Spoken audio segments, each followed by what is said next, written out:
नमस्कार, खबर दोपहर में आपका स्वागत है और अब देख लेते हैं हेडलाइंस के बाद 2 बजे की टॉप 20 खबरें। लोकसभा चुनाव के छठे चरण के लिए देश भर में 7 राज्यों के 59 सीटों पर मतदान किया जा रहा है, जिसमें कई दिग्गजों की साख दांव पर है। राष्ट्रपति रामनाथ कोविंद ने भी वोटिंग की। कोविंद ने अपनी पत्नी के साथ राष्ट्रपति भवन स्थित बूथ पर मतदान किया। पूर्व उपराष्ट्रपति हामिद अंसारी ने भी दिल्ली के निर्माण भवन में वोटिंग की। विदेश मंत्री सुषमा स्वराज ने दिल्ली के औरंगजेब लेन के एनपी सीनियर सेकेंडरी स्कूल में पोलिंग बूथ पर वोट किया। कांग्रेस अध्यक्ष राहुल गांधी ने दिल्ली के औरंगजेब लेन के एनपी सीनियर सेकेंडरी स्कूल में मतदान केंद्र पर अपना वोट डाला। यूपीए चेयरपर्सन सोनिया गांधी के ने निर्माण भवन के एक पोलिंग बूथ पर वोट डाला। उनके साथ शीला दीक्षित भी मौजूद रही। छठे चरण के चुनावी रण में वोट करने के लिए दिल्ली के सीएम अरविंद केजरीवाल भी पहुंचे। केजरीवाल ने कतार में लगकर अपनी बारी आने पर वोट डाला।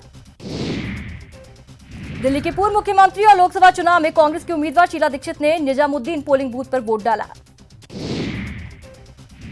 दिल्ली के ओल्ड राजेंद्र नगर में पूर्व क्रिकेटर और पूर्व दिल्ली से बीजेपी उम्मीदवार गौतम गंभीर भी सुबह मतदान करने पहुंचे। उन्होंने पोलिंग बूथ में अपनी बारी का इंतजार किया और फिर बारी आने पर मतदान किया। हरियाणा का गुरुग्राम में भारतीय क्रिकेट टीम के कप्तान विराट कोहली सुबह ही मतदान करने पहुंचे। उन्होंने पोलिंग बूथ में अपनी बारी का इंतजार किया और फिर बारी आने पर मतदान किया।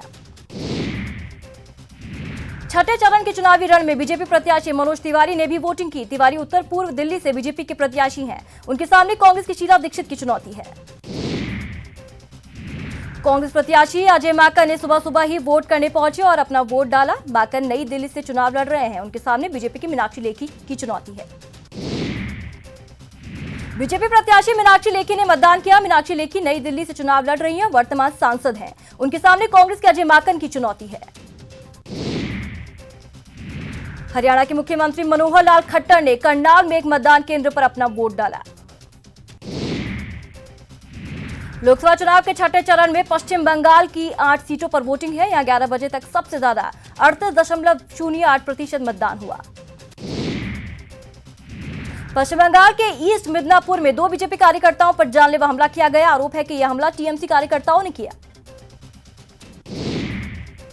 पश्चिम बंगाल के झारग्राम में एक बीजेपी कार्यकर्ता का शव बरामद किया गया। वारदात गोपी बल्लभपुर की है। यहां बीजेपी कार्यकर्ता रमन सिंह का शव मिला। पुलिस मामले की जांच में जुट गई है।